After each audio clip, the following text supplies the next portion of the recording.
everybody, and happy Friday. Welcome to another wonderful episode of Fearless Fridays, where we will discuss strategies, tools, and tips to transform your fear into fuel to unlock your true potential. So, I hope you all have had an amazing week and are ready to kick off your weekend with this wonderful Fearless Friday. Today, I have such a special guest here with me. I'm so excited. It is my bonus mom. Her name happens to be Miss Katherine Miller-Gardette, or Katherine Gardette.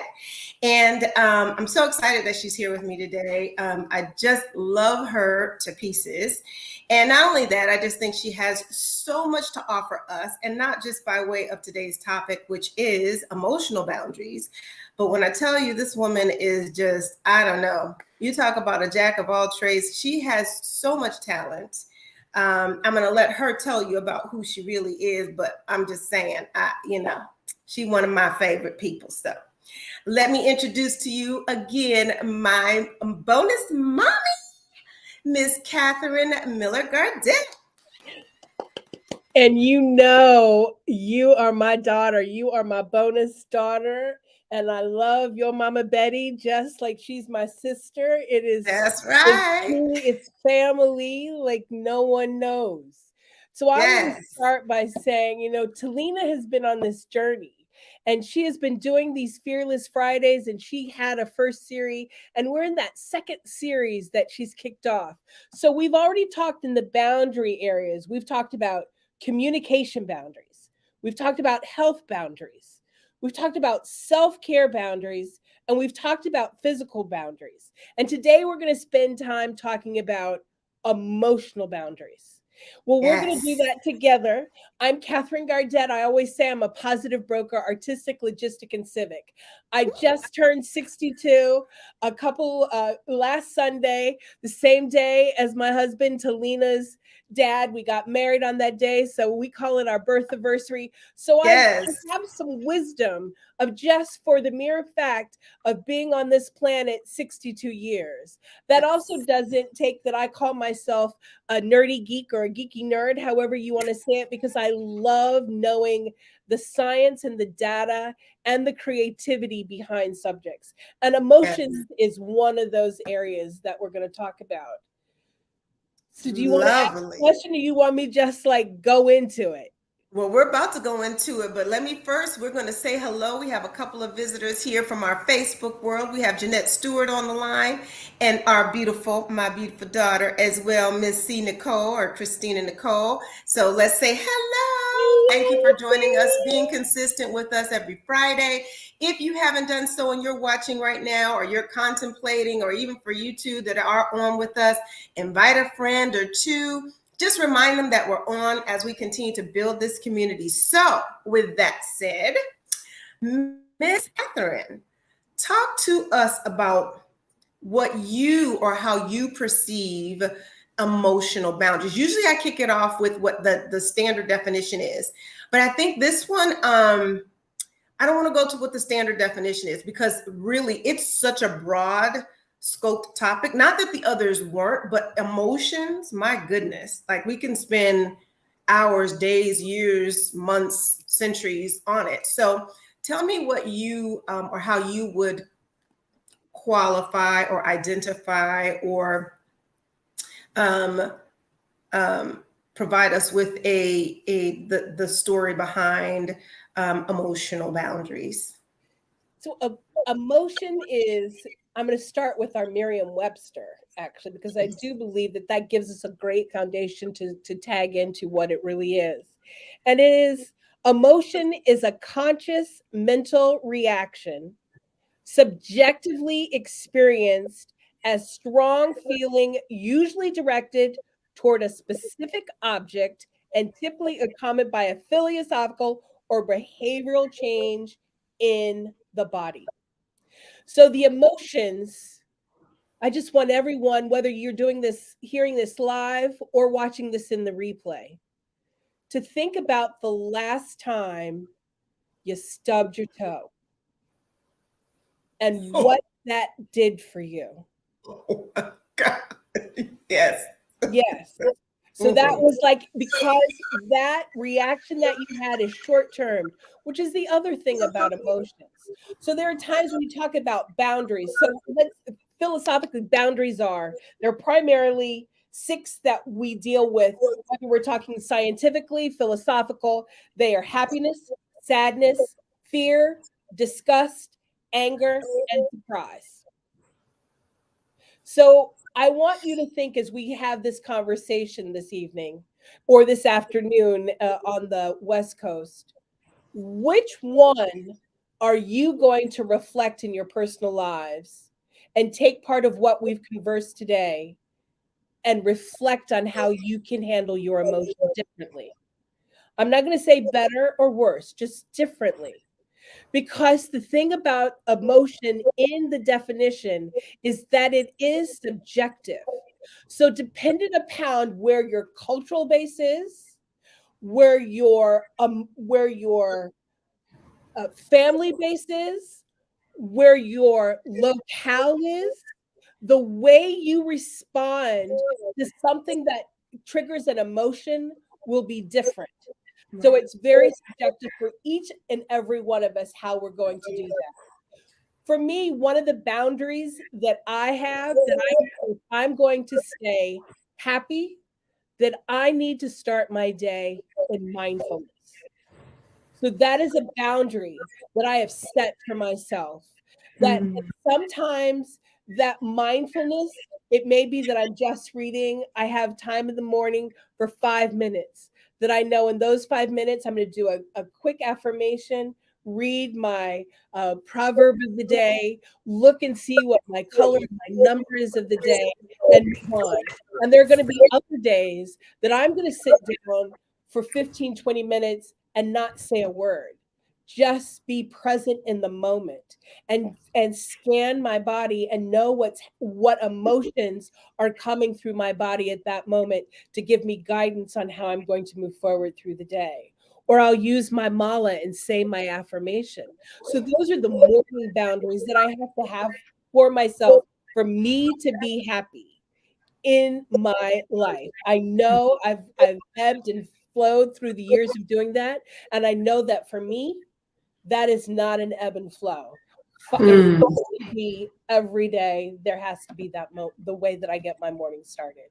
Nice. That's nice. So I know for me, one of the things we talked about, I think on the last conversation or before, when I wake up, one of the first things I do, I try to make sure, get a glass of water and drink a full, if you can, drink that one bottle down, because it just sort of just like, it just wakes your body up, right? It hydrates my body. And it's funny because it's just a simple thing, but that one little simple thing I've noticed, even as the water starts to go, it doesn't have to be cold water. It's just water, generally speaking. Like, as soon as I drink it, I can feel it just go all the day. You know what I mean? So it's like, it just begins to like just liven up every cell of your body. It's like the way I just sort of transform up out of my sleep. So that's one I know for myself. I make sure that I do that I, do pretty much every day, because I know that that's your body needs it. The other one, similar to what you're saying, I call it my mirror talk, but I do that every single day as well. It could be about a number of different things, but it's the time where I just see myself, me wholly, and I get to talk to myself about the things that are either going on in my day, how I want to run my day, the things that, you know what I mean? And it's just sort of, it's interesting because those are when those, the quiet voices kind of come into my head. And I just say that must be my time with God, because yes, I say my prayer, I pray for my family, I pray for myself, I pray for whatever is going on. But it's almost like the time where I feel like things come to me, and then it either helps me work through a problem or a situation, or again, it just kind of helps me like set myself for my day. Yep. So I love that you shared with us what your non-negotiable morning ritual or morning routine or morning mindfulness is, that it's not even just the boundary. It will never be different. This is what you will do. You have to have it because you're so, it's so important to your happiness. And we talk about happiness a lot. And that particular emotion is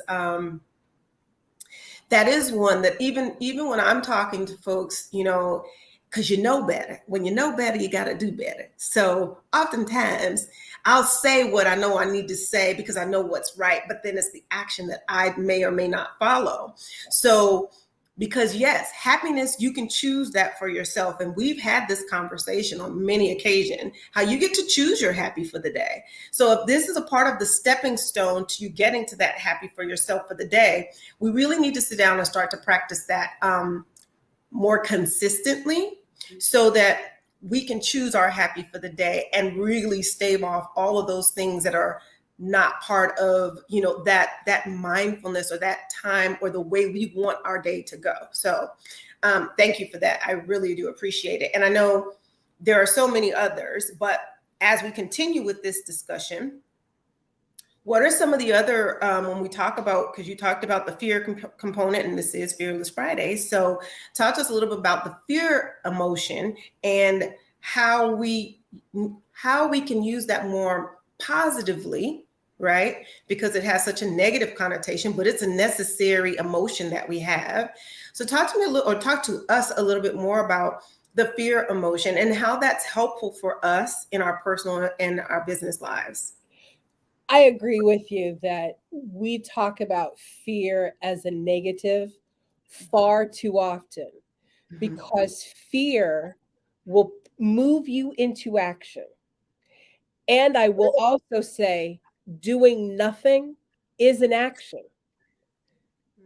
But that fear at times will say to you, I need to make a choice. Am I going to go left, right, or do nothing? And it causes you to say, what does success or change look like for me in this moment in time? Mm-hmm. And that fear then you can start to push it out of the way by the right next step that you take.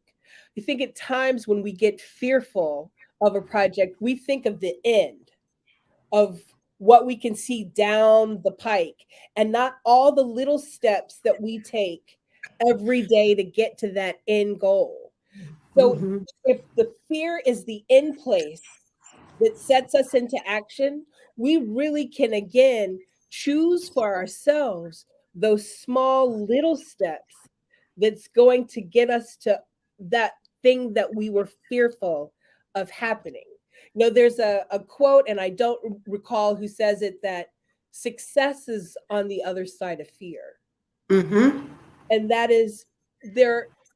The reason I don't know who that quote is by, because so many people will tell you their story, their Yes. truth that Mm-hmm. shows you my success where I am now was right on the other side of me being fearful of doing it. Yes, and so Cornell, who was on, and you know who Cornell is, the last week. That's one of the things that he says quite often, right? God can't bless. Well, first of all, God's not going to bless no mess. We talked about that. But the second thing is when you're standing behind the fear, then you can't get to where you need to go, because fear and faith can't live in the same place, right? So you can't say, "Oh, I have all the faith," but you really don't. You're living in fear. So therefore, it's a problem for us, right? It's a problem for us all. So, to your point, he'll say, when you stand on faith, right, and let go of the fear, God can begin to move, and then you can realize what it is you're looking for yourself, like those dreams, those things. Because I am so overly guilty, and when I say guilty, this is Fearless Friday, so let's get really real. My thing is, if I can't see if I can't identify like what the path is going to be and what it's going to look like and all the things that I have, may need to navigate and all that stuff, then sometimes I too will stand there like, okay, I'm going to take a couple tiny steps, but I don't know if I'm really ready to jump in because I cannot determine what's going to happen. But that's not me living. That's me living in my fear and not staying in my faith. So, and I know when I'm doing that, because again, when you know better, you do better. So it's not as if I don't know. I'm very keenly aware of myself. I know the things that I do. And I know when I'm, dancing around with fear and then trying to make it look like it's not. No, I really do know, because I do. So I'm guilty of that oftentimes. Like, if I can't determine what it is, then I may not move, or I'll take a teeny tiny step and expect, to reach my goal or whatever it is that I'm, attempting to do, when you can't do it. It just doesn't work that way. It just doesn't. So the next time that happens for you, since that's one of those little nuggets that you have, what can you put in place now to dismiss that out of the way? Whew. I think for me, what I attempt to do is just be clear about what it is, why I'm doing what I'm doing. And instead of allowing, the words of fear to come in, when I'm doing, when I'm in the middle of my mirror talk, that's when I take the opportunity to say, okay, nope, we're not doing that today. Today, we're going to do this. I will set a goal. I want to do these 3 things today. And as long as I accomplish these 3 things today, then I know I'm heading in the right direction. And I did not allow fear to kind of to overcome me. But then there's the other problem, and we can speak to this one. So once I go through that process, which is cool, that's great because it keeps me moving. The next thing that happens, though, is that I get overly consumed. And so I'll take those, make sure that I do those 3 things. But now I'll open it up and go, okay, well, I've done those. Let me do this one, and let me do this one, and let me do this one, and this. And then I breach my own boundaries, my time boundaries, because I go too hard. And then I realize that the day has now gone by. I'm exhausted, I'm tired, and some other things that maybe I needed to do to set up for my next, for tomorrow, I didn't accomplish now, because it wasn't on my list to do per se, but now I'm exhausted. So it kind of collapses my time frame so that I can, accomplish some things that I need to for the next day. I go too hard. Like, I needed to do these 3 things. I did the 3. Now I'm on 4, 5, 6, 7, 8, 9, 10. And now I'm overwhelming myself again because, I go too much. So those are some of the things. That's one of the things that I do. I just try to make sure that my mirror talk is clear, and that I don't let the fear, stop me. Now, I'm not always great at that, though, guys. I'm just not. But I do a far better job now, especially since we've had this conversation on boundaries, with all the different boundaries we've been discussing. Oh my goodness. It's so funny, because once you start it, you see it when it's beginning to happen, and you're like, oh yeah, we just talked about this. Yes. There you are again. Yeah. So anyway, so that's it. But if you definitely have any suggestions for me and for us, let's explore that, because I know I'm not the only one who's bogged down by, those fearful situations. And that's, again, why we're talking about Fearless Fridays, because we run into these things on a regular daily basis. So I'm going to look at it not from necessarily an emotional standpoint, but from a time management standpoint and a goal standpoint. I'm old school. I write down. You've seen my planner. It is a paper planner. And part of that is because scientifically we know when we write things down, or if you're sitting in class, if you are taking class, doodles, taking your knitting, your crochet, whatever hand stitching you do, because it is known, it's going to stay in your brain better.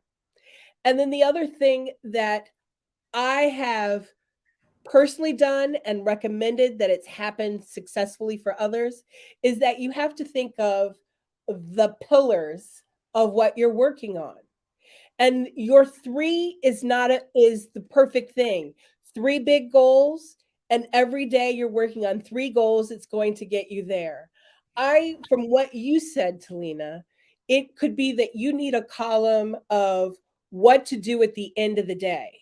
Yes. and the task that's going to be there for you at the end of the day. And I believe, like, I know how long, if there was nothing else going on and I was just having a Katherine flow into the day, how long it takes me to wake up and be ready to open my computer and go to work. I also know that for the end of the day. So it is about knowing how much time, because that also is a boundary. And even though it's a time boundary, it's an emotional boundary. Because if you could keep giving of yourself, Yes. when you don't have the time to do what you say you want to do for your emotional success, then you're going to be disgusted at who? At you. Me. Mm-hmm. Uh-huh. Yep. At me. Yeah. Yes. So it's about you. It takes me an hour to get ready, to get my office ready for the end of the day. So Mm-hmm. you in your planner, or if whether it's on your computer or it's in your paper, you mark out that last hour, however the day goes, so you know that is there. It's time. How do you time block your It's time day? blocking. How Yes. some people, and I've heard you talk about it on your talks, some people time block by day, some people Yes. time block during the day what they're going to do, but that is a boundary that you set with yourself. And for me, someone who has a schedule and commitments like it really varies from day and from week and from month, how the blocks of what I'm doing are going to look like on the course of any given day. But then the other thing I believe is that we do want to see the little check marks or the colored box that you've actually Man. accomplished that. But I go say one step further. Decide ahead of time how you're going to celebrate your success of staying true to what you said you wanted to do. It could be that for this week, I'm going to make sure that my office is ready at the end of the day. And come Friday, because I've done that for 5 days, I am going to the park and walking around the walking path, Mm-hmm. knowing what that is ahead of time so that you can give that. It could be that you're going to go and check out perfume at the perfume counters, but what it doesn't have to cost anything. It could, but it doesn't have to. But it's your way to say, your mind, I stayed true to me and I Yes. completed this. No, that's the time blocking piece.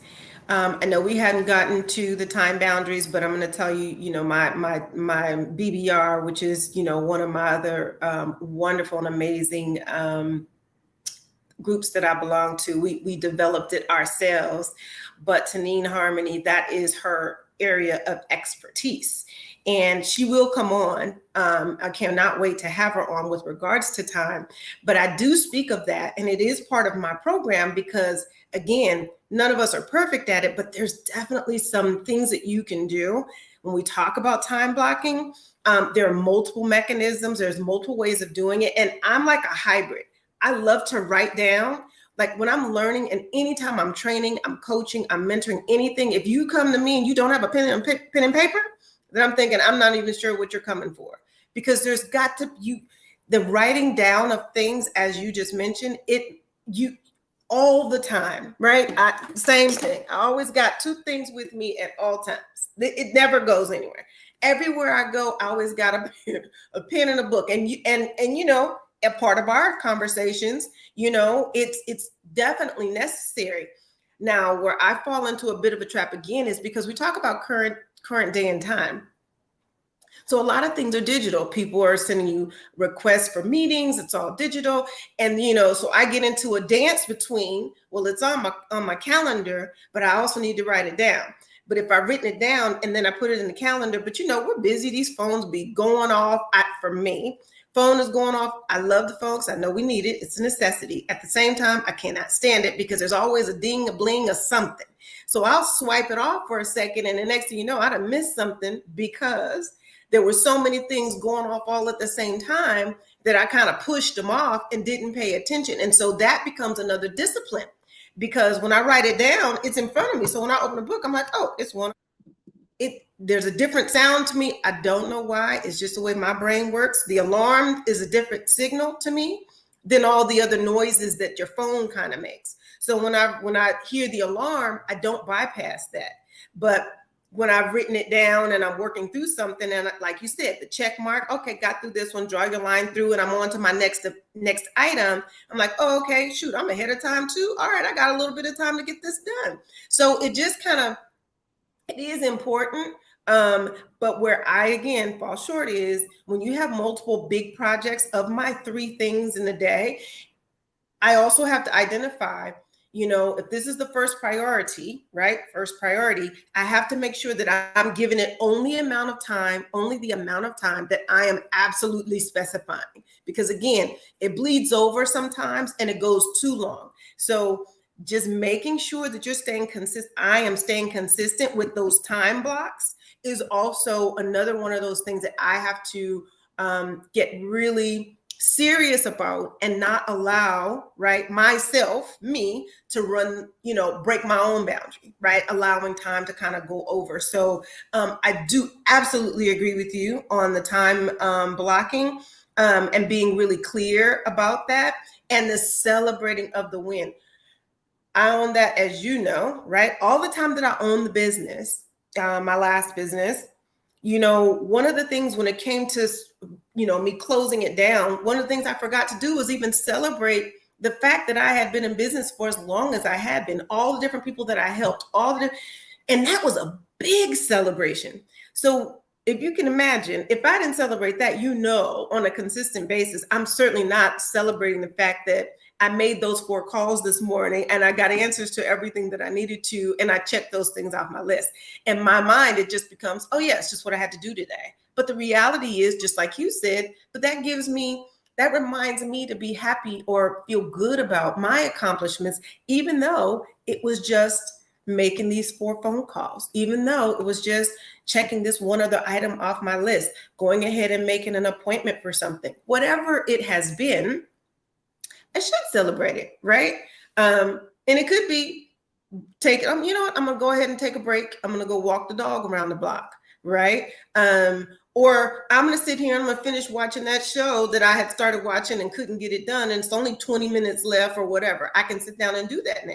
Like, that's my celebration for myself. So I do appreciate, no matter what it is, anything that you've done, any accomplishment, small wins, it is important for us to recognize it and to celebrate it in whatever way we need to, so that we can feel good about the things that we're doing, because that is a part of our emotional state, right? Mm-hmm. When you get through it, I know I'm not a happy person when I have a lot of things on my list and I don't see that I've checked anything off, and maybe it was just because I didn't check it off. But when I look back at the list and go, oh my God, I didn't do any of that stuff today, or I didn't get through this either, it's, it brings your vibration down. So back to your point, keep that vibration high. We got to make sure we're celebrating ourselves. Yep. So, yeah. Yep. So thank you for that. Anything else you want to say about the fear or time boundaries? So this is a sidebar for you, that in your phone, have a different ring sound. I know, it's just so much. It's as you're setting it up, you just decide then. And look at my face. I am looking at your face, but I'm actually going to look it up, because I posted a quote from Octavia Butler yesterday, which I thought is just perfect. It says, first, forget inspiration. Habit is more dependable. Habit will sustain you whether you're inspired or not. Mm-hmm. That's very true. Mm-hmm. Absolutely. Okay. Yeah. This phone, man. I know we need it, guys. I know. But I tell you, you can ask anybody, and I use it for what I have to use it for. But I tell you, it just, if I didn't have to, I wouldn't. My ring is rarely on. Right. Yeah. Sometimes when I forget to turn it back on, even after Fearless Fridays, I'd be like, oh, whatever. And I'll see people sitting like, oh, shoot, I forgot. Sorry. Thinking, ooh, what a nice, quiet rest of the evening it has been. Yep. So awesome. So the other thing about emotion is that some of these other items that we've talked about, even though they're all start with us, is that, emotion is our reaction to something. Like, emotion is the thing we 100% have control over. The surprise, we'll get surprised and there'll be that surprise reaction, but how long that reaction is sustained, we are in control of. When you think of, we all have, I won't say all because that's being subjective, but I believe that there are many of us that know someone that's angry all the time, or that's mad all the time, or that's sad all the time. I mean, you could probably, from your childhood, you could think back to your first grade classroom, and there could be someone who pops in your mind that fits one of those. And you think, why? Why are you choosing? What is happening? What is happening that is causing you to be angry? What is happening to cause you to be sad? Now, if you're a young person, living in someone's house, that's a whole different conversation that can be had. But once you become an adult and that you're the one that's taking care of that roof over your head and what you're doing, then it really is on you to look at you and say, why do I consistently react this way? What is it about me? me. Not about out there. What is it about me that causes me to consistently respond this way? People who have road rage. Why? Mm-hmm. We're all going in the same direction. Nobody can go any faster than anybody else is going. I'm sorry. Oh boy, we got it bad here in Cali too. I'm gonna tell you, we get it bad. Your dad and I, we saw a car cut off two motorcycles, and it was like at a stoplight that was about to turn green, and the motorcyclists got off of their bikes to go yell at the guy in the car. And your dad and I looked at each other like, why? Like, what purpose is that going to fulfill, to display that type of anger? Yeah. Those are the things, and again, this being Fearless Fridays and all, guys, we really have to be honest about it, right? Like, I know specifically there are times when we've all been well, not all, well, we have been in the car and someone cut you off, or you're in a hurry and you're trying to get where you gotta go. Literally, this happened even with my daughter and I the other day, taking business. We're in a hurry to get downtown and it's just a lot. And I'm like, jump into that lane. And she's like, okay. Then she's like, oh, I can't now. And then somebody's stopping and then, you're trying to get around. And I'm thinking, you know what? We did get there in the time we needed to get there in. And I'll say this, one of my other best friends always says to me, you know what? It's okay. And then I'm like, don't helmet talk me. That's what I call it when I feel like you're trying to talk to me like, something's going on. And it's like, no, but it really is okay.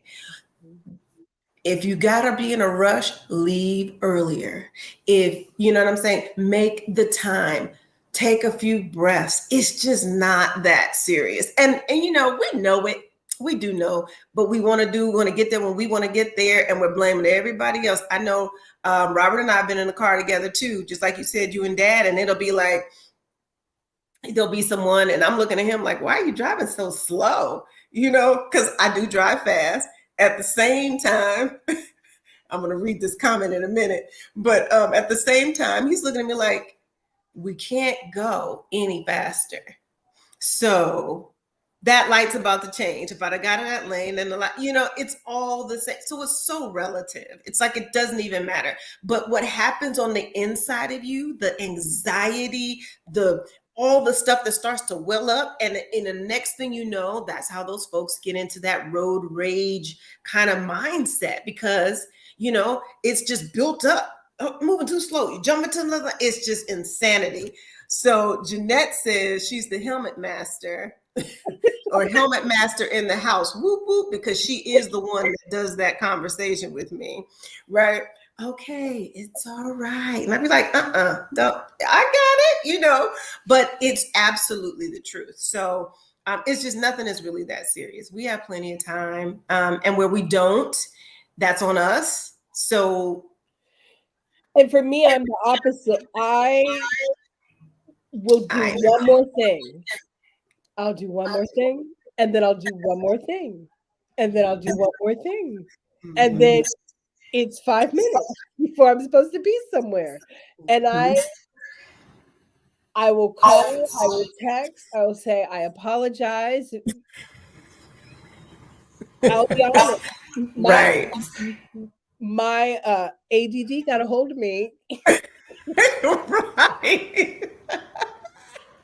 And I did one more thing. And now, here I am. And honesty is the best policy anyway. So the other thing about you saying about leaving early, when it's funny, because when it's a client meeting, like if it's a true client meeting, I'll be 15, 30 minutes early. Or if I'm setting up for an event, sometimes I'm there hours before an event is kicking off to make sure it's going well. But it's like those close personal relationships that you have. I'm doing one more thing. Yeah. Yep. And we have to be aware of that, right? Because we're often impacting other people's time. They have expectations, and then the emotion that comes along with that. So let's talk real quick about that part too, because you may say you'll take a little time, and I know, like, that's one of my things. If we say a time, I'm expecting the time and I'm ready for the time. I'm not always on time. I'm not certainly saying that. So everybody who know me, don't blast me now. Talking about, well, wait a minute, you were late. But I know there are times when I'm late.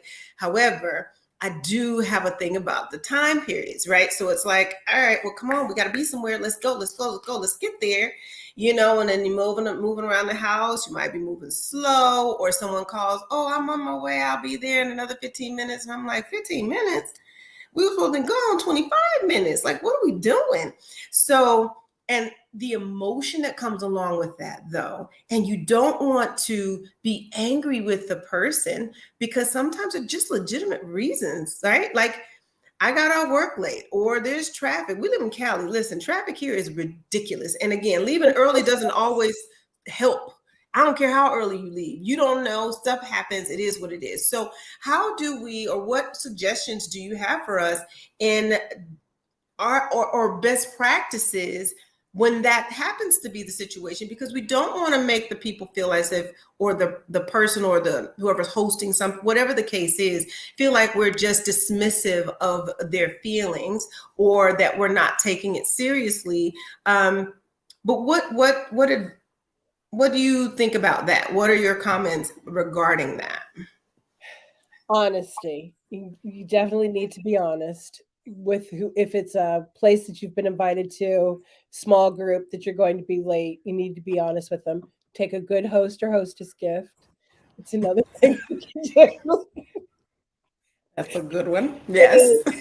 But there's also it could be, let's say it's happening to you, that you're the one, and you're the one that's all emotional about this person calling you and saying, I'm going to be late.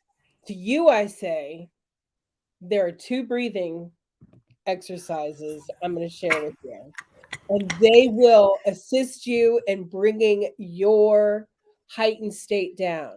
The most simple is seeing in front of you a box. And it doesn't matter where you start on the box, but on the first one, you inhale. On the next side, you hold. On the third side, you exhale. And on the other side, you hold. and you work yourself around that box a couple of times so that bring your energy level down. The other one is what I call the 60-second breath, and it is one where you breathe in for the count of 5, hold for 5, breathe out for the count of 5, hold for 5, and you do that 3 times, and in those 3 times 60 seconds has gone by. And there's been scientific studies done on the 60-second breath that know that your blood pressure is going to decrease, and that the activity in your brain, those brain waves that they have, is going to release some of those happy endorphins where there are stress endorphins in previously. That's awesome. So now we have 3 different breathing techniques that we've now learned, people. So we have these 2, which was I just called it the box breathing technique, and then we have the 60-second breathing technique, and then I always forget the way she said it, but we have Dr. Candace's breathing technique, which was the oh boy, what was it? The 2 quick in and then the exhale out. No, it was I think it was 7 up, 7 in, hold Yes. for 8, 7, 8, 4, or the I know, guys, I keep forgetting it. I have to remember it. I wish. Dang, I keep forgetting. Watch the replay. Watch the replay when Dr. Candace was on. Yeah. But that's great. And you know what? I don't do those consistently, but it's so funny because every time you say that, or when she said it, even when we spoke of it the last time, I did it, and immediately you absolutely do feel yourself begin to sort of just relax. And so you know what? I need to make that a consistent thing that I do for sure, especially when I'm in my Talina-isms and I'm having my moments of, oh my gosh, we're supposed to be here. I'm just remember to do the breathing technique and take some time. So, I love this. Not that it's done in Talina. We've been on for almost an hour. Oh no, goes so fast. 42 minutes, girl. 42 minutes. Yes. Well, I think of now I have to reopen that file. But I was thinking that, the whole breathing aspect and how there are things that we do. The other is having yourself a mantra that you can say that is just for you. And the other is there are many people that are getting into EFT. There's the very simple EFT where you can, on your left side, you can make a statement of similar, like, for example, I'm gluten-free. So it could say, I am gluten-free. And you do that on this side and you say, it is easy for me to be gluten-free on the other side. So that's a very simple EFT. There are also the tapping where you actually tap on your body to change the emotional, energetic states that you have, as well as the mindfulness, being mindful. But I also believe having a mantra that's going to sustain you can do many things for you. It can be what changes your life because you speak that into existence over and over and over again. Right. Yeah. Well, man, I mean, this has been a great discussion and conversation. And again, one of the reasons why I wanted to have you on is because you just have you have such an amazingly calming spirit, right? You keep things on track. We talk about it all the time, and we're in each other's presence, and just how you keep the train moving most of the time. And you do it with joy and love and kindness. Of course, we know there's that other side, but she don't come out often. We don't let Ruth Ann out much, but she's a necessary person as well. But for the most part, that's just how you operate, and that's a part of your business life. What advice do you have us just from the standpoint of emotions in the workplace? Because sometimes if you think about the world today, and I look at a lot of the young adults that are in my life, and I look at their work ethic, they have great work ethic, but they allow a lot of the things that are happening in their professional environment, especially in corporate, impact them emotionally. What can you say to us, or what techniques or tips do you have for not just the young adults, but for any of us that are more emotional about what's happening in the workplace, instead of, what tips do you have for those individuals, basically? I completely understand the question.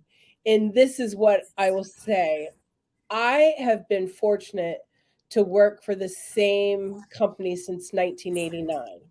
I've advocated for the same neighborhood and I've performed in the same band for over 30 years. And along the way, I've been able to do many other things alongside of that.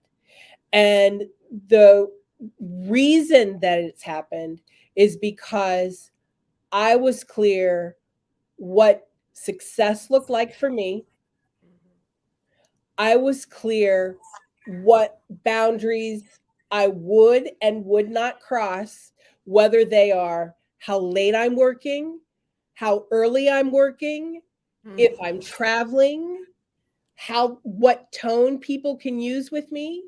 I recall a number of times in my career that uh, someone who was one was the owner of the company and other was a manager in front of other people said something that was insulting. I was respectful of not to say anything in that moment, to be Yes. in control of my emotions in that moment, but then to go and have a conversation and make it very clear that is not how you will speak to me. It is Yes. unacceptable. I will not speak to you that way, and I don't expect you to speak to me that way. And it is sometimes that's the fear as a young person, to realize just because you are the younger person doesn't mean that you get any less respect where Absolutely. you are, and that you are your superpower. We've talked about this. Mm-hmm. Every one of us is our superpower, and superpowers have backbone and stand solid on their feet and stand up for their beliefs. Part of the emotions that come sometimes is because you are standing up for your beliefs. And sometimes those beliefs are how others are going to treat you in the world. And just because I think that one of the things when we talk about in the cultural community, the hair, there are these laws going about you can't discriminate against me because of how I wear my hair. Well, there's all other things that are going to be coming down the pike legally about how you can't discriminate against anyone because of who they are in this world. Well, that means that you get to stand up and say, this is who I am as well. And having no Yes. fear, even if you have fear, do it anyway. And in Mhm. doing it anyway, the other thing I will say to our young people, do you have a personal board of directors? Do you have Mm. an accountability partner? And Yep. if you don't have either of those, that would be the thing that I'd say go get first. Get you a personal Abs- board of directors and get you an accountability partner. Somebody that's going to tell you the things you don't want to know about yourself at the Yep. moment you need to hear them. Yes. Yes. Mm-hmm. And that is so critical. I have both. I have both. And then go a step further if need be. If you have a great mentor, a coach, those are things that are needed, right? It's a lot happening in our lives today, right? And so having that support system, because that's really what we're referring to. And a lot of times, if you don't have a person that can tell you the truth, I mean, the real truth, you're already in trouble, because people love to tell you There. what they want to hear, but that's not helpful to you. No. You need someone that's going to tell you the truth about yourself. And it's going to be told in love. And sometimes it's a little harsh, but and if it's too harsh, then that's when you have that conversation. But for the most part, if it is, usually it's because they're so passionate about you being able to see yourself so that you can just be the best version of yourself Yep. for yourself, and allow that to then trickle down to the folks that are around you. They get to benefit from you being the best version of you. And Yep. it's such an amazing benefit. I know for myself, I have come a long way. And I'm grateful for that. And I know that you can see, because we've had that conversation, you can see the growth in me. But the blessing of it for me is that other people get to be blessed by me being the best version of myself today. Yes. And I choose not to be who I was yesterday because it is my choice. And again, to your point about the emotions in the workplace, I know I dealt with that. And just like you, we had to separate that emotional component and say, this is business. And when the time was right, I had those same conversations. And it was important for me to be able to walk, stand up straight and just be okay with who I am, what I need, what I want. And you're not going to speak to me that way. You're not going to react to me that way. This is a business setting. I'm not going to disrespect you. You have to also not disrespect me. And I'm not going to allow that. Right. So, and I think when they're able to do that and they do have that support system in place, it does allow them to stand a bit taller, walk, a bit, stronger, and stand up for themselves, because you got to advocate for yourself, right? That's your job. That's your responsibility, because no one else necessarily is going to do that for you. You have to do that and be that for yourself. So I love you dearly. I appreciate you being on with us today. I mean, man, it's always a great day when we get to spend some time together, and I love doing it in this form. I certainly would like for you to come back. When I tell you guys again, this woman is absolutely fantastic and amazing. I would like for you to share, before we jump off, I would love for you to share this amazing, amazing piece of artwork. I don't know if you can even share it, a visual image of it. I should have downloaded it so that they could see, but we'll put it in the chat because I don't think I can share. I don't have it set up with StreamYard. If you can go to comments, and throw that in the chat, that'd be great. It's such an amazing thing, but talk to them really quickly about it before we jump off of here. There is a ceramist by the name of Roberto Lugo, and I live in Cincinnati, Ohio. And at the Cincinnati Art Museum, he has an exhibit currently. He's from Philadelphia.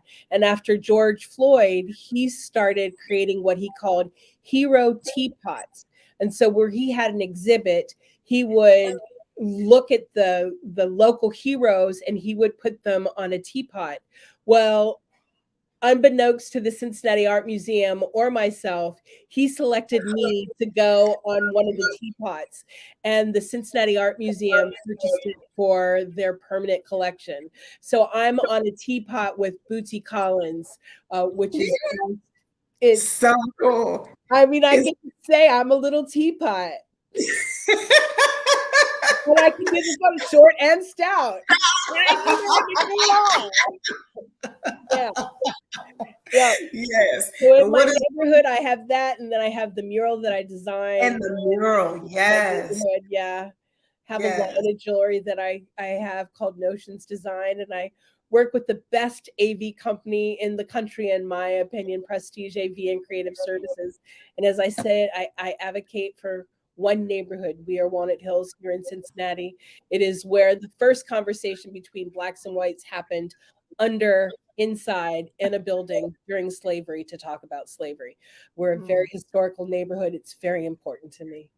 Yes, it is. And by the way, she is Miss Walnut Hills. I don't care what nobody says. You go to Cincinnati and you say Katherine Gardette, and they'll say, who? She's like E.F. Hutton. People start to listen. So I'm just saying, this is who we got rolling in our family, people. So anyway, I appreciate you as always for being here with me. And I thank you for when you do show up for us on Fridays as well, when you're not on as a guest. I definitely would like to have you come back for some other topics, again, especially around culture and music. I'd love to explore a little bit more about, some of the things that we see hanging up behind you. Drums.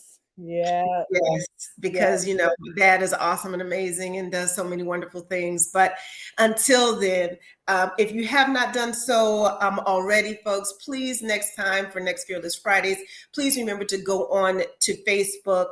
You can find me at Talina Speaks on Facebook. I am Talina on YouTube and Instagram, and then on Talina Matthews on LinkedIn.